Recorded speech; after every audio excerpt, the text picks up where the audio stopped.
어떻게 무서워서 투자를 하냐? 그게 신약 승인이 되었을 때 얻을 수 있는 과실이 훨씬 더 크기 때문에 그렇습니다. 최근 일라이 릴리 같은 경우에는 5년 동안 거의 500%가 올랐습니다.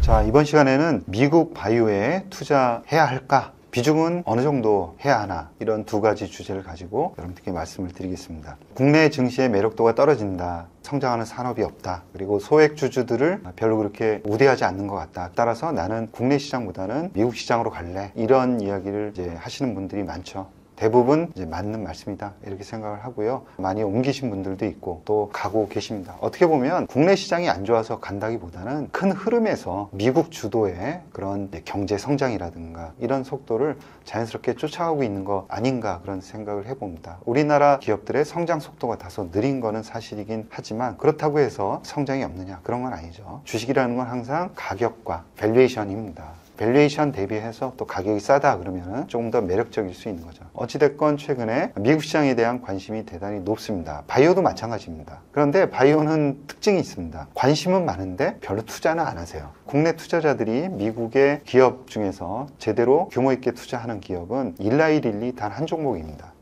따라서 관심은 최근에 많아지고 있지만 실질적으로 투자에 나서지는 않고 있다 이렇게 봐야 될 것 같습니다. 이 바이오 산업의 규모도 그렇거니와 향후 성장성 측면에서 여러분들이 반드시 공부도 하시고 또 투자도 하셔야 된다고 생각을 합니다. 왜 그러냐면 앞으로 펀드 매니저들은 이 바이오 산업에 대해서 모른다 그러면은 계속 언더퍼폼 할 수밖에 없습니다. 그거는 제가 확신을 가지고 말씀을 드립니다. 그래서 최근에 바이오 산업에 대한 공부가 우리나라뿐만이 아니라 글로벌리 마찬가지고요. 대단합니다. 여기가 다른 산업에서도 바이오 공부를 합니다. 왜 그러냐면 바이오 헬스케어 산업과 어떻게 하면 연관을 지어서 수혜를 볼까라는 거죠. 다른 산업들이 왜 이렇게 오는 걸까요? 그것은 돈이 되기 때문에 그렇습니다. 제약 바이오, 기타 바이오 서비스 이런 분야들은 바이오자가 들어가면 일단 단가가 올라가는 그런 특징들이 있죠. 따라서 다른 산업뿐만이 아니라 또 바이오 비중 자체도 올라가고 있습니다. 전체적으로 바이오 산업의 크기는 한 10조 달러라고 이야기를 하고 있고요. 자동차가 한 3조 달러 정도 됩니다. 반도체가 6천억에서 한 8천억 달러 정도 되는 거죠. 여기에다가 또 한 가지는 성장성입니다. 바이오하고 반도체 쪽의 성장성은 한 5, 6%, 6, 7% 이 정도 성장성으로 계속 성장을 해 나가는데 자동차 같은 경우에는 1, 2% 정도에 지나지가 않는 거죠. 따라서 바이오 산업이 크기도 하거니와 향후 성장성 자체는 전망이 밝다 이렇게 봐야 됩니다. 따라서 바이오 산업에 대해서는 관심을 가져야 된다는 거고요. 자, 그러면 본격적으로 미국 시장으로 진출을 해야 되느냐? 제 생각에는 관심을 갖고 서서히 미국 시장으로도 지켜봐야 된다. 그리고 투자도 조금씩 해야 된다라는 생각입니다. 주식을 투자해야 되는 이유는 단 한 가지입니다. 국내에는 없는 무엇인가가 미국 시장에는 있기 때문에 그런 거죠. 국내에는 바이오텍밖에 없습니다. 작은 업체들밖에 없는 거죠. 그래서 빅바이오텍 그리고 빅파마는 미국 나스닥 시장에 있습니다. 따라서 우리가 이 두 기업에 투자를 하고 싶다 그러면은 바로 나스닥에 가야 하는 거죠. 물론 ETF들도 있습니다. 국내 ETF들도 있기 때문에 간접적으로 투자를 한다는 측면에서는 마찬가지라고 생각을 합니다. 두 번째는 국내 시장에는 아직까지 없는 모달리티를 연구 개발하는 그런 업체들을 사야 하는 거고요. 글로벌리 탐나는 그런 약을 개발했고 이제 막 성장해 나가고 있는 그런 기업들이 있습니다. 좋은 투자 대상이죠.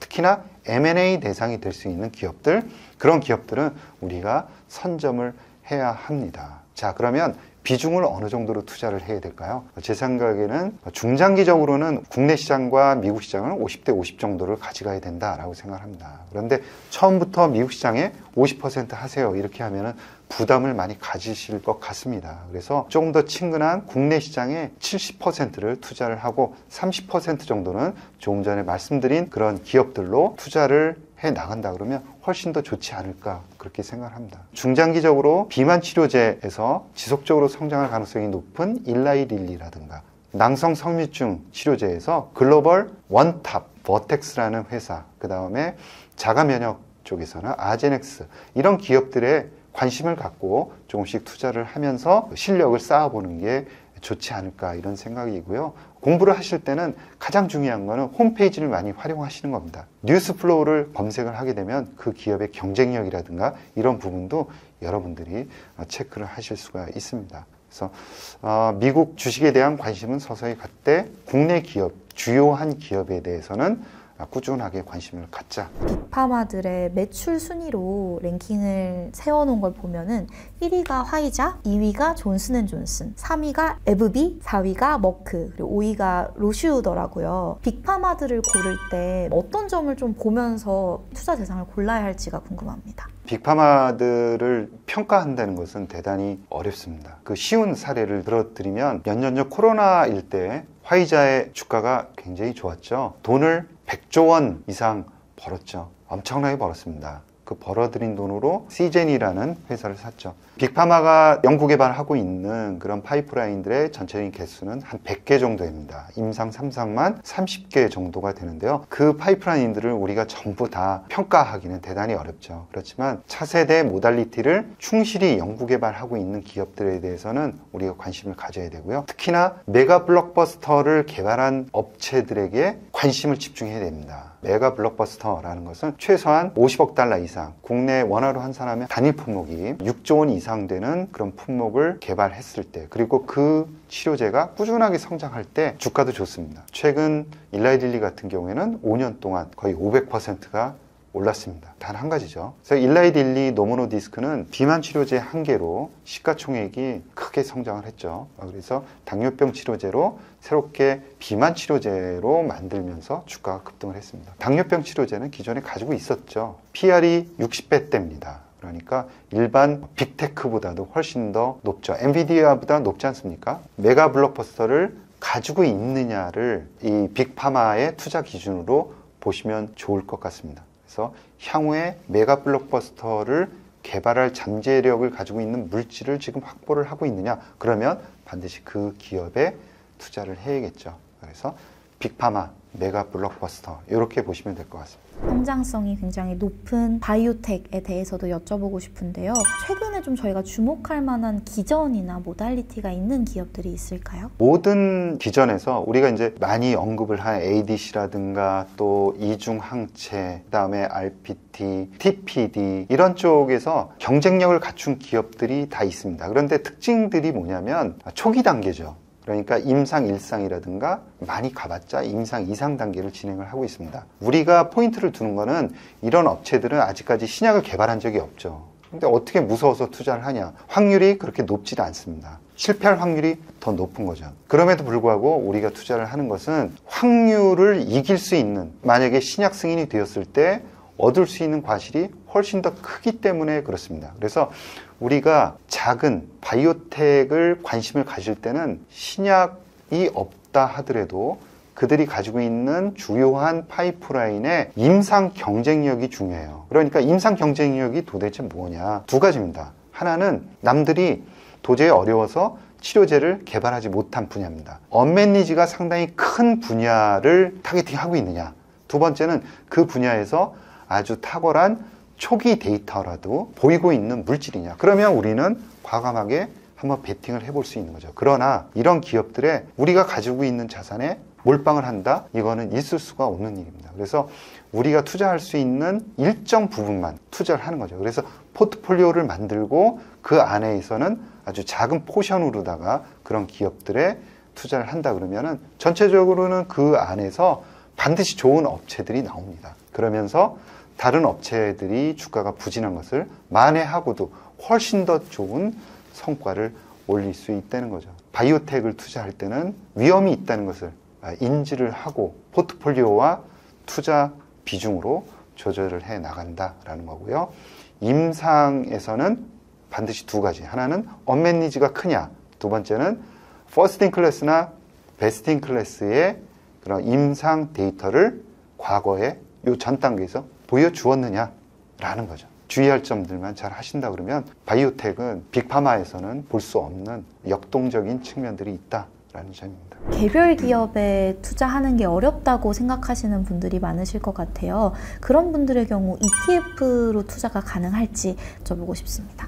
투자해야겠다라고 하실 때는 뭐 큰 기업 1112보다도 변동성을 줄이면서 꾸준하게 성장하는 그런 ETF가 있었으면 좋겠다. 단일 기업으로 했을 때는 리스크도 있지만 리턴도 큽니다. 반면에 ETF로 할 경우에는 종목들이 상당히 분산이 많이 되어 있죠. 그래서 위험은 상당히 줄어들고 대신 성장 속도는 완만할 수가 있습니다. 이런 점은 좀 감안을 하셔야 되고요. XLB 같은 경우가 빅파마 위주로 구성되어 있는 ETF다 이렇게 보시면 되고요. XBI 같은 경우에는 바이오텍들이 많이 들어가 있는 ETF다 라고 보시면 될 것 같습니다. 아크지 같은 경우에는 변동성이 상당히 심하지만 캐시우드에 대한 믿음이 있으신 분들은 아크지 같은 경우에도 좋습니다. 변동성이 상당히 심하다라는 거고요. 최근에 많이 잘 올라오고 있는 상황입니다. 이제 AI가 강조되고 또 백신이 죽고 또 CGT, 유전자 세포 치료제가 아마 올라올 것이다 라는 시장의 기대감들이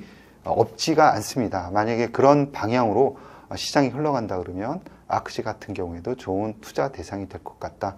대신 변동성은 상당히 심하다라는 점을 고려를 하시고요. 그 안에 들어있는 종목들도 여러분들 한번 보실 필요가 있습니다. 종목의 포션, 비중이 상당히 큽니다. 그래서 ETF긴 하지만 집중되어 있는 핵심 포트폴리오 그런 개념이 상당히 강하다라는 거고요. 캐시우드의 종목 선정 능력을 만약에 믿는다 그러면은 한번 도전해 볼 만한 ETF다라고 생각합니다.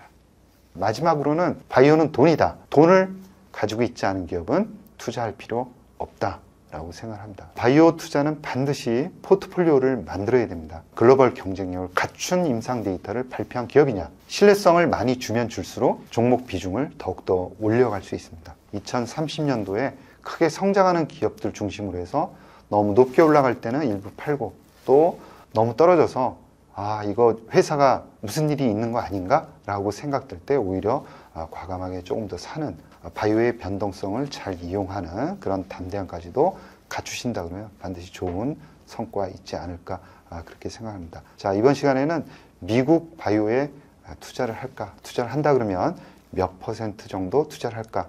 그리고 어떤 방식으로 투자할까에 대해서 전체적으로 말씀을 드렸습니다. 여러분 경청해 주셔서 감사합니다.